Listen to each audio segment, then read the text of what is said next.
পাকিস্তানের বিরুদ্ধে যুদ্ধের প্রস্তুতি হিসেবে সতর্কতার জন্য সারা দেশের সাথে পুরাতন মালদাতেও বুধবার সকালে একটি বেসরকারি স্কুলে মক ড্রিলের আয়োজন করা হয়। এই মক ড্রিলের প্রশিক্ষক হিসেবে উপস্থিত ছিলেন এক্স আর্মি বিপ্লব ঝা। এছাড়াও উপস্থিত ছিলেন দমকল বিভাগের কর্মীরা।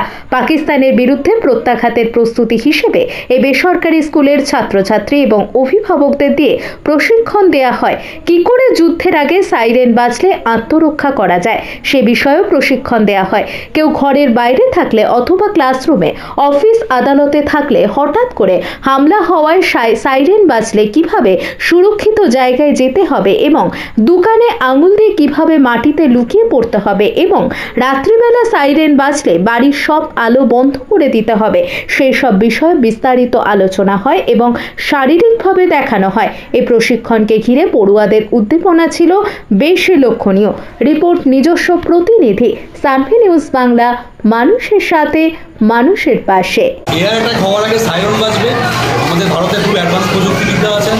সাইরন বাজতে গেলে আমি যেটা দেখালাম মক ড্রিলটাকে আপনাকে কানের মধ্যে আঙ্গুল দিয়ে লে ডাউন করে যত নিচু মাটি ছুঁয়ে নিজেকে বেরিয়ে স্কুল বিল্ডিং থেকে কমসে কম 50 মিটার দূরে গ্রাউন্ডে গিয়ে নিজেকে এখন লে ডাউন করে এখানে কানে আঙ্গুল দিয়ে ঘুমিয়ে রাখুন, বা একটা ট্রেঞ্চ খুঁজবেন বা বেসমেন্ট যদি থাকে ওর ভিতরে গিয়ে আপনার নিজেকে সেট করে রাখুন। একটা এয়ার অ্যাটাক হতে গেলে যখন একটা মিসাইল ড্রপ করে তো বেশিক্ষণ না, কমসে কম 5 থেকে 10 মিনিট আপনি ওই জায়গাটায় থাকবেন, তারপরে আবার বেরিয়ে নিজের সেফ প্লেসে চলে যাবেন। আপনার নাম? আপনার শুরু করলাম। আমার নাম বিপ্লব কুমার ঝা, এক্স আর্মি। আমি সিগন্যাল ফোর্স অফ সিগন্যালস থেকে রিটায়ার্ড 2015 সালে এসেছি। Thank you. প্রত্যেকেই জানেন যে বর্তমান ভারতবর্ষ এবং পাকিস্তানের মধ্যে একটা যুদ্ধের সম্ভাবনা দেখা দিয়েছে। সেই পরিপ্রেক্ষিতে কেন্দ্রীয় সরকার ভারতবর্ষের বিভিন্ন প্রান্তে মক ড্রিলের আয়োজন করতে বলেছে।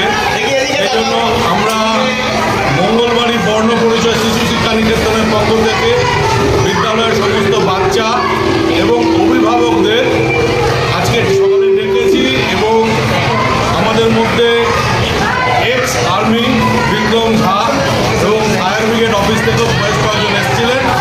তারা বাচ্চাদের এবং বিদ্যালয়ের অভিভাবিকা, শিক্ষক শিক্ষিকাদের এই মক ড্রিলের সম্বন্ধে কিছু প্রশিক্ষণ দিয়ে গেলেন, যাতে এইরকম ঘটনা ঘটলে আমরা সেই সময় যেন নিজেদের নিরাপত্তাটা করে নিতে পারি।